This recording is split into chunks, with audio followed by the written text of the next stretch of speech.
and welcome to another episode of Not Too Deep. I'm your host, Grace Helbig. Very, very excited to have RAJSKUB on this episode. You may know her as an actor, 24, ring a bell, as a comedian. She's got a brand new stand-up special that's out and available for you, shot exclusively and only in her garage to an audience of a refrigerator, her dog, and some other unidentified whizzing noise in the background.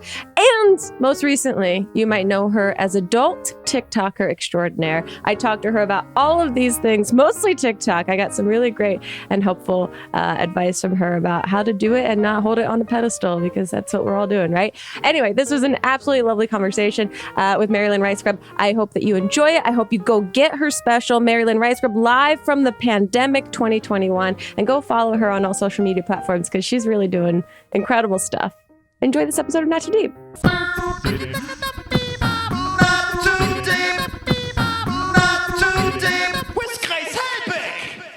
Mary Lynn, I'm so excited that you're here. And I obviously have to ask you about one of the most notable things in your artistic repertoire right now. And that's TikTok. I just fell into a K-hole for like a half hour before this interview of all of your TikToks. And as someone that's very new to TikTok and trying to figure it out, I'm inspired, to say the least. What? That means a lot coming from you, because I see you as having conquered the internet. And the fact that I feel like you just gave me an Oscar for my TikTok, even though we didn't even talk about the material yet, but that you went into a K-hole over my little TikTok. Let me ask you this. Did you see the ones from the Cayman Islands that I did? That's the introductory drug, right? That's the thing that gets you hooked. And then you go deeper. The Cayman Islands, okay, first, many questions. First question is, when did you start TikToking? Recently. Okay. Very recently. A few months ago. Okay, so this is like a pandemic kind of hobby habit? I would say end of pandemic habit. Okay. It was a moment where I just was like, oh, TikTok. Because it's so scary when you, especially being a fully grown adult, I consider myself an adult of TikTok. Yeah. That's my nice way of saying way too old to be on TikTok. But that's not true, because there's everything on TikTok, and it's just, there's that magical honeymoon phase when you jump off the cliff, when you go from like, wait, what is this dance? And then once you step into it, your mind is blown in a whole new way. I mean, is it the best format of all time? Debatable. Fully debatable. No, okay. I went too far. No, I think it is, because I get in my head about it, because I think I make it too precious, and it's not that precious. And that's the beauty of it, that it's really very authentic. And in one of the ways that you've, really proven that is these Cayman Island diaries that you've had there. Well, yes. Well, but it is authentic. And I think these Cayman Island diaries, I even have too much production value, because because it is scary, because I'm I'm making a story, and it's almost too authentic, because I'm like, can I be like kind of real, but not completely real on TikTok? Like, is that okay? Like, that's my subgenre of TikTok, is like, I made little films. Yeah. But the limitations were I had this amazing dream job in the Cayman Islands, 2 weeks in the hotel room with the most gorgeous view at a resort overlooking. So every morning I would go out and watch the guys, like the pool guys, refill the ice and get up, put the towels on the chairs. You truly could not, you had to quarantine for 2 weeks when you were there. Oh yeah. You can't leave the room. They knock on the door and leave your food outside the door. You don't see anyone. You cannot leave your room.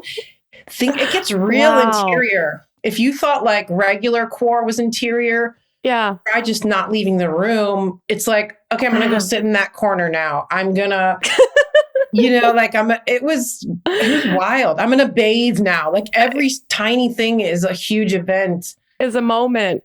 But I feel like you Because two things that are really interesting to me is that when people hire you for this dream job in this beautiful location, they're also gambling on your mental health, being able to sustain this 2-week quarantine to be able to do the job afterwards. 1000%. And then there is a weird bond because when I got out of quarantine, it just happened to be the day off. So the crew it was an independent movie and the crew was at a dinner. And so when I showed up, it was masks off. I was hugging people. It was very jarring and very emotional. Once you make it through, the island is like COVID free. Right. But the thing about being in was when I kept seeing all the men down there one morning when he wasn't there at the same time, I'm like, it's 8 o'clock. I have my coffee. Like, where are you? And so that's what started the TikTok of like, where's my boyfriend? But then the way I filmed it was like just me forlorn filming a stranger that didn't know I was filming them. Come to find out later, they were all onto me. I got one of my lunches like a week into doing that. I got a Xerox, a photo of you are on adult TikTok. Yeah. Thank you. It said, your boyfriends can't wait to meet you.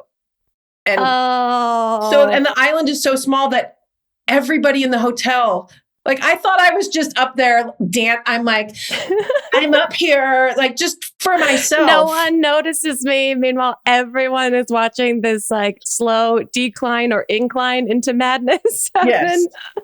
And then it was like, I couldn't not do it because everyone's like, what happened to your boyfriends? What happened to your boat? Because like every day I would film the same shot of the same boat, which is why it was funny to me. It's like, that boat hasn't moved. And I'd be like, how's my boat today? Like so dumb, but it created this narrative where people are like, what happened to your boat? Like, no, I was one of those people. I got into it. The storyline, I feel like this is the movie within the movie that you were shooting, that I hope in some capacity they're able to funnel this into whatever you were actually there to shoot. Well, speaking of other pandemic related art that blossoms from our brains, you have a comedy special that you have released in the pandemic. Talk to me about this. That is correct. I was getting ready to record, that's the word, a comedy album in front of a live audience right before the pandemic. So then when the pandemic this was already started, planned. Yeah. And it got put on hold. And then, during pandemic, I was coming up with all this new material, kind of like being in the quarantine, just because I'm like in my brain and stuff was happening and stuff with my just new stuff that I wouldn't have talked about. Anyway, we decided to just film it in the garage with no audience. So it's a special. I mean, the audience was a refrigerator, the Amazon truck on the other side of the garage, and my dog drinking from the toilet bowl was the only audience. It was a heckle, but I could handle him. I could totally handle that guy. Yeah, just hydrating to an incredible degree. So was the reason to produce and like put this out in the pandemic because you wanted to just like get jokes out there, or is it kind of like let's just try it and see what happens? By the way, I'm switching from looking at your box to like looking in, not your Zoom box. I'm so sorry. To looking into my camera. So I'm going to try that for an eyeline for a little while. Of course. I had a lot of stuff that I needed to get off my chest. It was for creative purposes. And also, as you do with comedy, to connect with people, because I was doing all these Zoom shows. So at first, my writing partner and I were like, because I was headlining for Zoom, but we couldn't film the Zoom. So we just said, okay, let's do it. What's a Zoom show like? I've never experienced that. For you as the performer, what is that like? Is it helpful? Is it strange? Is it all of it? I was going to say it's terrible, but that's not fair because it's become its own genre now, and it depends on who's running it, but you have to have a certain amount of mics off mute so that you can hear people. Because there are some where you don't see people and you don't hear people and you only see yourself. So that is the weirdest. That makes doing comedy in my garage for my dog a breeze, compared to like some of these Zoom shows. So I just wanted to put it out there to connect and, laugh at this situation and see if I could do it. It was really fun. Yeah. You're also very, transparent, and you talk about your personal life a lot. Do you have like a boundary? I mean, that sounds like it's do you have boundaries? That's not how I mean it, but do you have stuff that you use for comedy purposes and then things that you try to, keep for yourself? I guess that's just the long-winded way of going, do you have boundaries?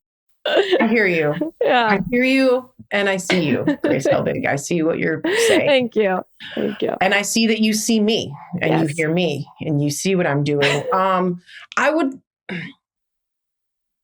in some ways, I definitely do use comedy as therapy. And there are times where I put things in front of an audience that are personal to get the reaction. And I'm like, what better way than to say personal stuff? It's thrilling and it's pertinent and it means something and it matters.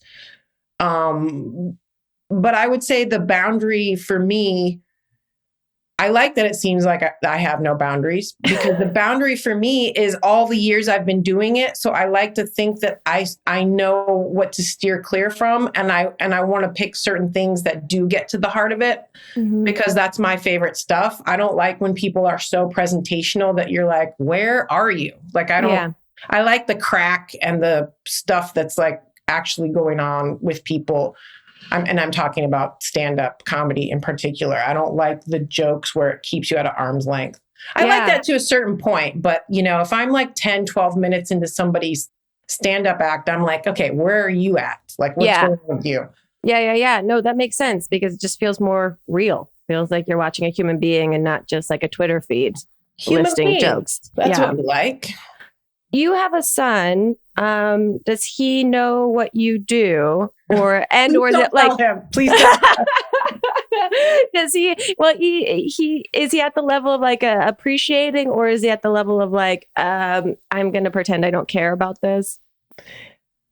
He's a mixed bag, because I remember a few years ago we had a babysitter, and he's 12 now. Yeah, this was quite a few years ago. So the babysitter told him that she was an actress, and I just watched his face change, and he was like, my mom's the actress. And it was like the sweetest. And I just hold that little nugget in my heart, because if you ask him, no, I don't want to do that. I don't like, or like his sense of humor. I'm like, you're not funny. He's like, I pooped my pants. Like, I'm trying to talk to you. Yeah. For real. Can you hear me? I pooped my pants, Mom.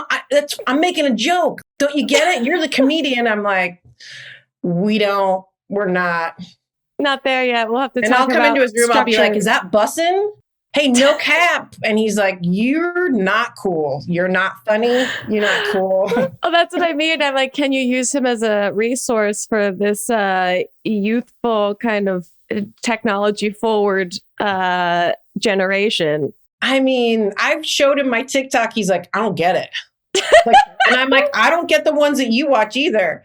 But I will say, like, I know it's going to come together someday. Like, I know he's like, the other day he went to go get a glass and he's like, there's no glasses. Why do you hate me?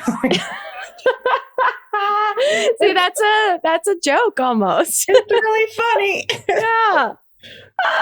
That's incredibly sweet. Now, because you're in the social media world, do you have any recommendations, or do you find yourself following a certain type of, like, I know in TikTok, or I'm learning in TikTok, that there are genres of it that you get exposed to. Yeah, wait, where are you at with TikTok, if you don't mind, real quick? I just started. It is so intimidating to me. Yeah. And I think, like I said earlier, it's because I've thought of it as this like very precious thing. I also just feel like it's so saturated with like people doing extremely funny things that I could never think of, that I get very intimidated immediately by it, that I'm like, what do I possibly have to offer this already wonderful platform of entertainment? So I'm learning to take it less seriously, which is ridiculous. Yes, I relate to everything you're saying. And I think that's the phases of TikTok. You got to push through that and just jump in there. Also, do you edit your own TikToks? This is now a personal conversation, because I'm like, I am such a hard time editing on my phone. It is insane. I really I think it's just like the most, once you get past the bump of it. Yeah. And just start figuring it out. It's so easy and so fun. And it's like, it's so just like, duh. Like when I've watched other people's and like, how'd they get that cool music on there? And then you realize like, it's all just takes like 1 second. And it is hard to like whittle down and not try to make, because that's the fun of it too. It's only 15 seconds, but it's scary because sometimes it's like, what do you have to, there is so much all the time. Like I have, I've gone down the route of people in recovery, you know, where they'll show their entire lives within 30 seconds. And it's just mind blowing. And all of their messages are so real and so earnest. Or, you know, on the other side of the spectrum is like, look at my apartment, like organizing. I know. So are you into like the oddly satisfying kind of videos too? That just show you like sounds and textures. Yeah, it's a little bit like a close up of a knife cutting a really thin slice of an apple, and it just does it really, really well. And it's like, that's as far as I get into that weird genre of things. I'm not an ASMR person. Are you an ASMR person? No. Okay. Yes. No. Okay. Thank gosh. Don't my do people. That. Stop doing that. My shoulders are where I carry all my tension. So it does not help me in that area at all. Okay, we're going to take a quick break. When we get back, I'm going to ask you some of the questions as every single guest that's on this podcast, and get into a little bit of a new genre that we have created for ourselves this season. So we'll be right back with more Not Too Deep. Not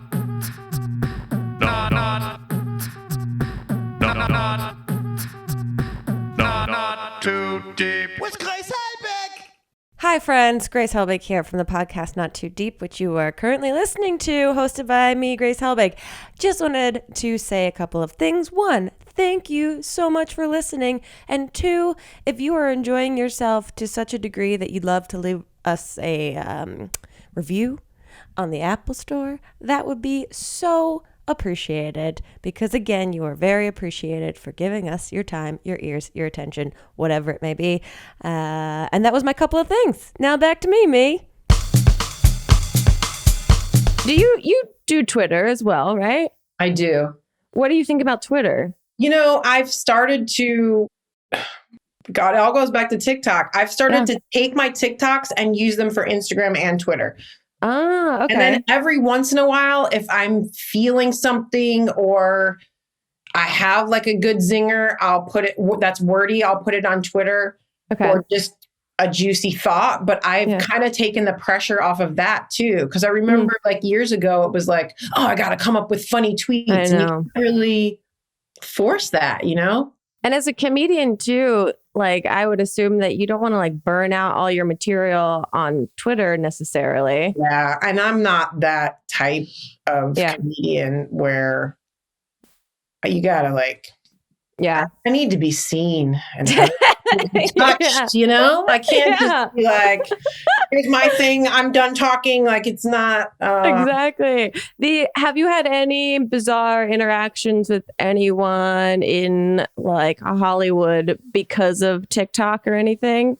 Like, where is this going? Bizarre interactions, yes.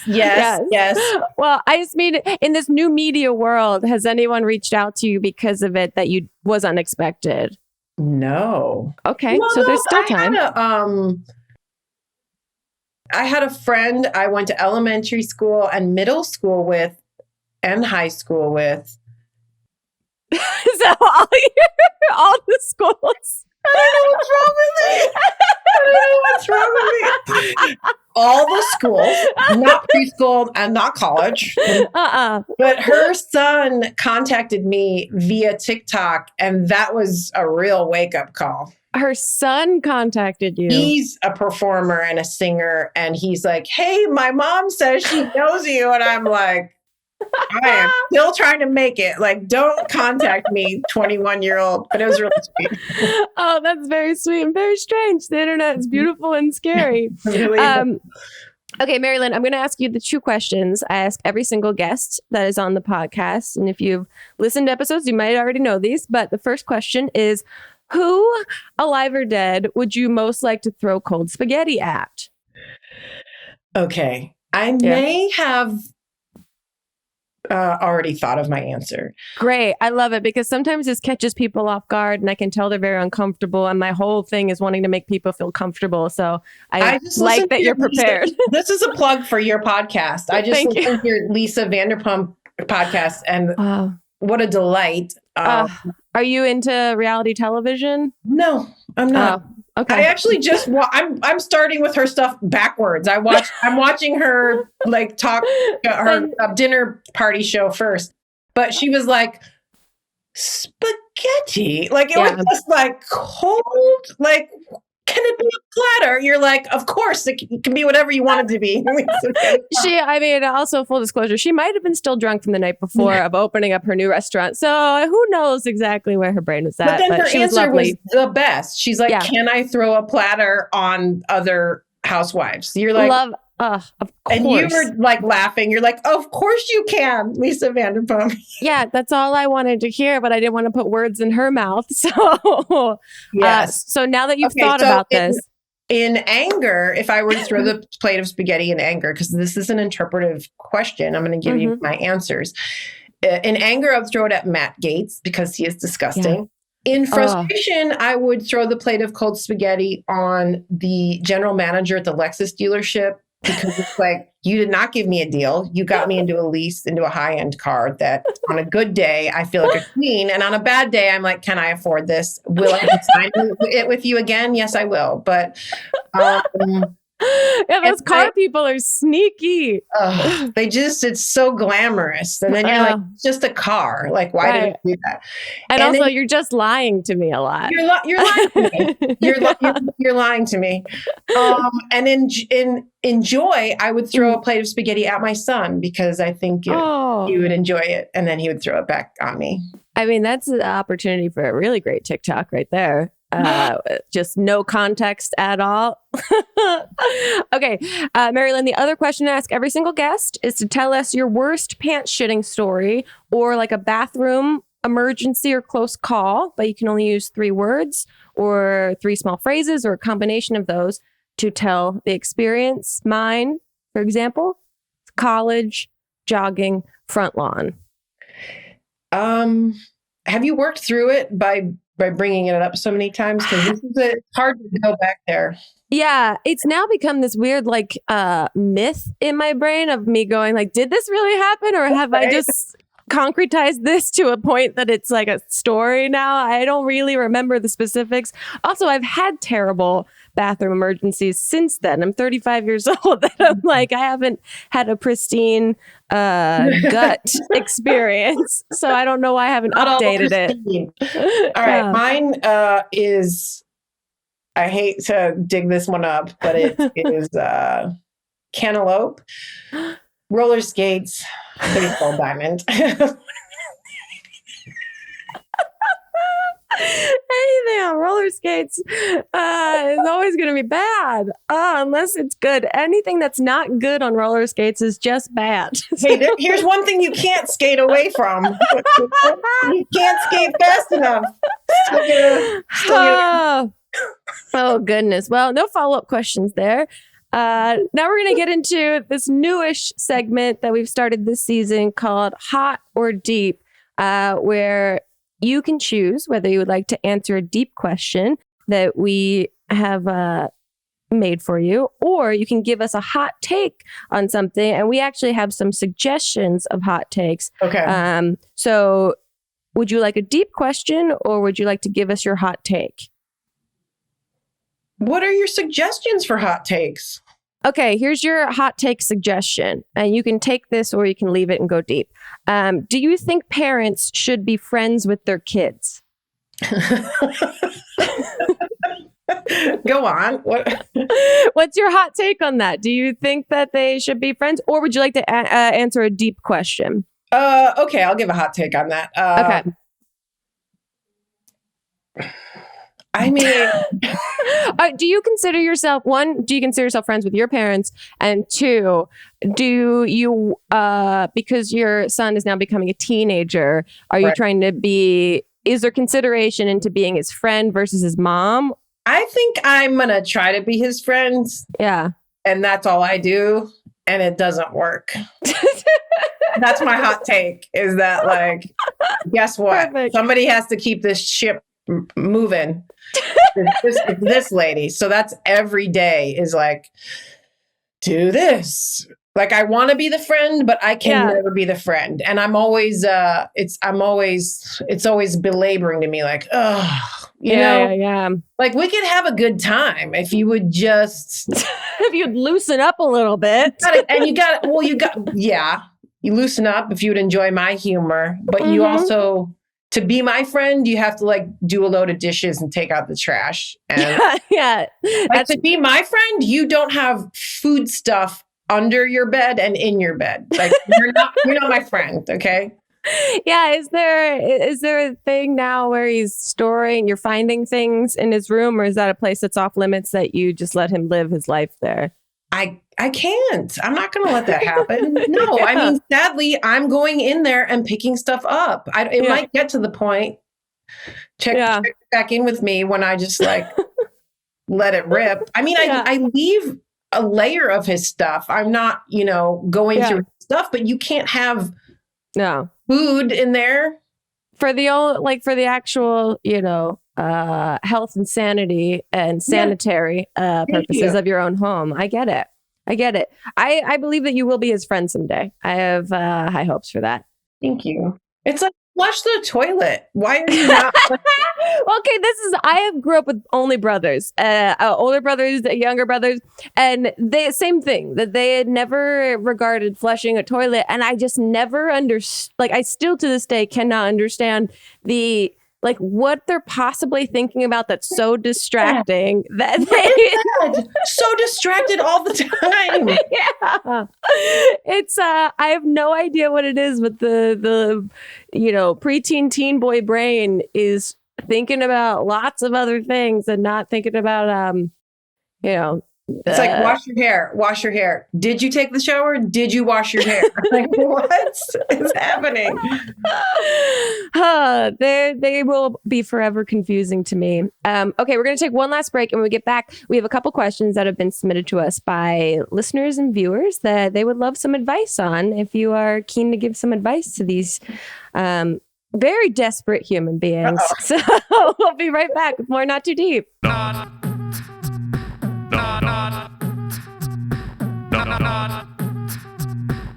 Not too deep with Grace Helbig. Let's see. Mary Lynn, we have some questions that have been submitted by some listeners and viewers that they would need some advice with. And again, just a caveat that we're not professionals and this is not professional advice. And so take it or leave it. Okay. This is,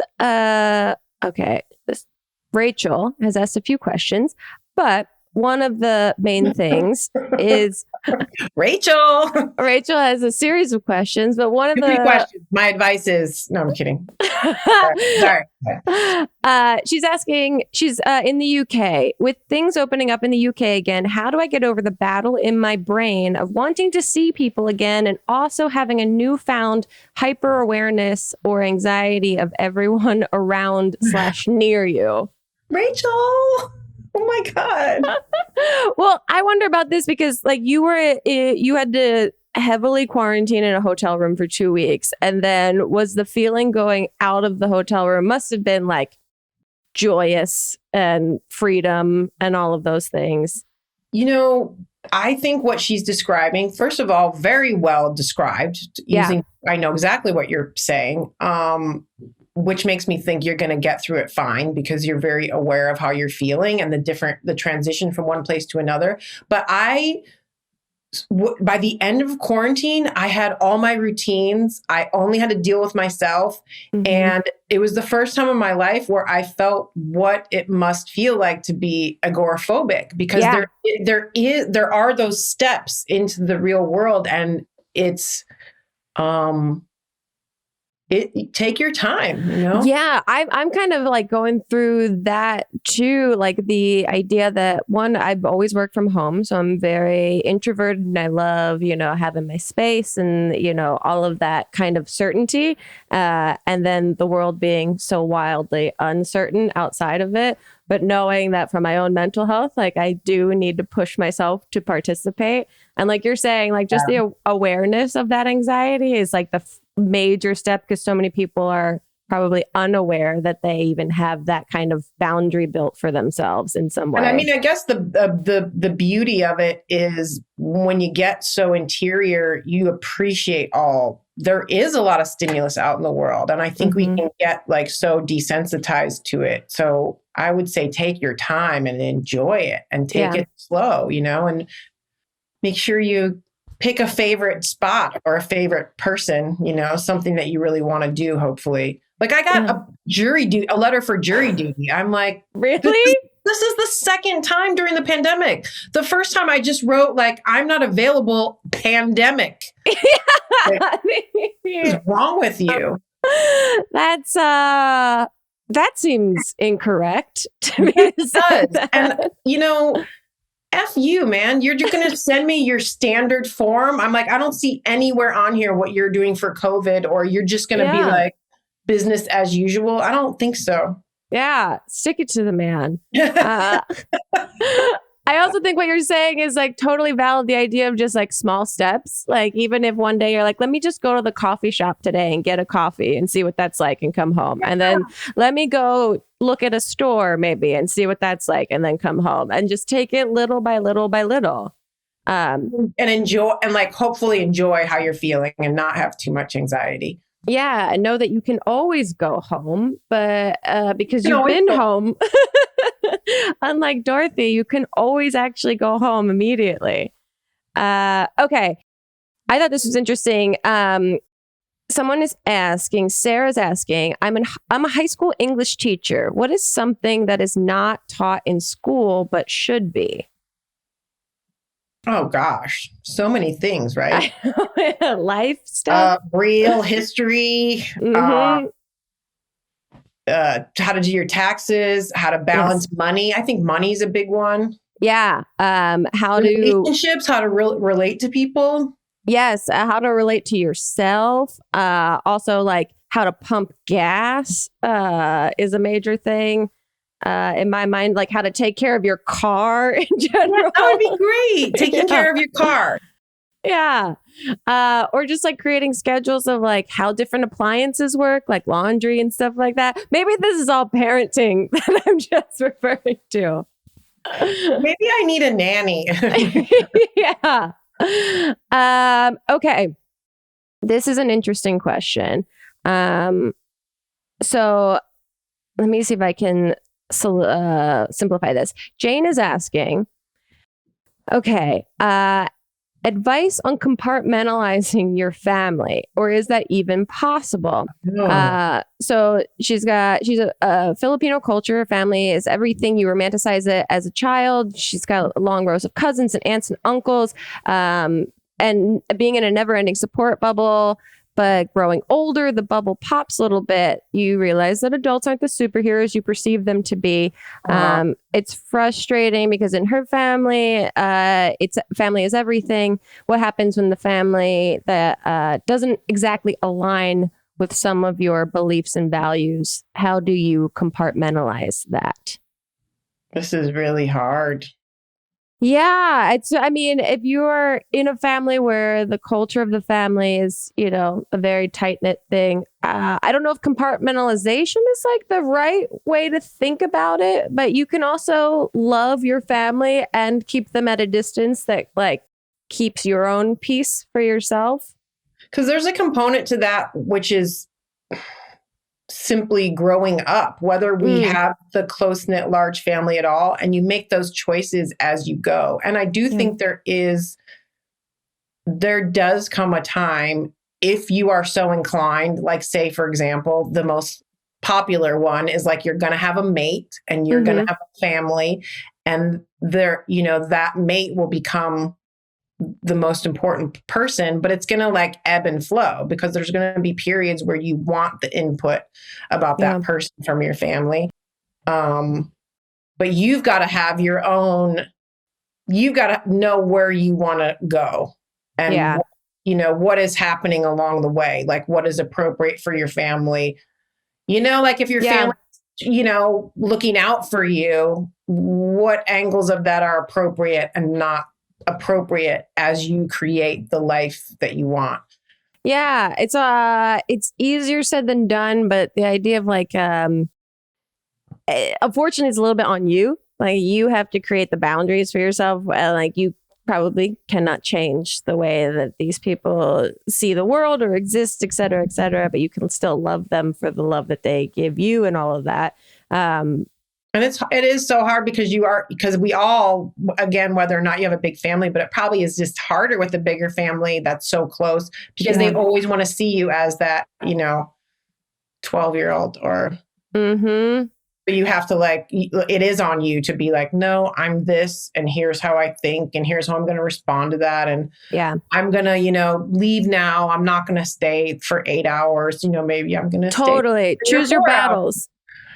Yeah, I think, and it's, easier said than done, but like, you knowing where your energy is best used. Is it used arguing with a drunk uncle about things that he'll never like see eye to eye on? Or is it best used by, like you said, walking away after a few hours rather than staying the whole night for a situation? Right, and enjoying what you can and giving what you can and accepting what you can.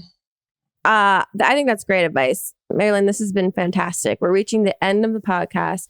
But I want to know, like, and it's just, you've probably been asked this a billion times, what's coming up next? I know you're promoting your special now. Where can people get the special if they don't already know? It's on Vimeo right now. And the link is in my bio, just across my platform. My platforms, which is at LYNN at LYNN RAJSKUB. There you go. Any plans for a potential future TikTok comedy special? What? How? In 15-second bits? I have no idea. I'm just throwing it in your corner that I feel like you could make this happen. Okay. I will. And where can another question, how do you not have a podcast? Oh boy, I got it. You don't want one. Or I feel like we should. Yeah. But let me just say, I admire what you do so much. It's amazing. It ain't easy out there. Well, where can, like you said, people, your handle's the same across all social media platforms? Yeah, find me on TikTok, Instagram, Twitter. Watch my special. I have some movies coming out on book. I'll podcast with you again. It's not going to be out for a year. If you don't mind, I just invited myself. Great. We'll set the date up for 2022. Before we wrap up completely, just put it down like a doctor's appointment. I know. Schedule it in advance. Exactly. Before we wrap up completely, for making time for us, we like to give our guests a little personalized fortune or horoscope from us to you. And Melissa just put it in the chat if you'd like to read your horoscope out loud to everyone. I'd love to. Dear Cancer, Crab of the Stars, around the 26th of this month, April, I don't know my glasses on, you may find yourself with a newfound crush if single. Yes. Just maybe pack your own Subway sandwich this time so things don't come to a clash. Got that. That was very helpful. Thank you. Of course. If you guys want to hear this insane Subway sandwich saga, you have to get her special. It is, wow, so sad. So funny. Marilyn, this has been so fun. Thank you so much for making time for us. I really appreciate it. Thank you so much. Of course. And we'll see you next year on another episode of Not Too Deep. Okay, we'll see you then. Thank you guys for listening and watching. We'll see you next time on Not Too Deep. Goodbye. Too deep, too deep, too deep, not too deep with Grace Helbig. Not Too Deep is a production of Grace Helbig Incorporated. Producer Melissa D. Montz. Edited by Shireen Lani Yunus. Post-production sound by Chris Henry. And an extra special thanks to Flula for the theme music.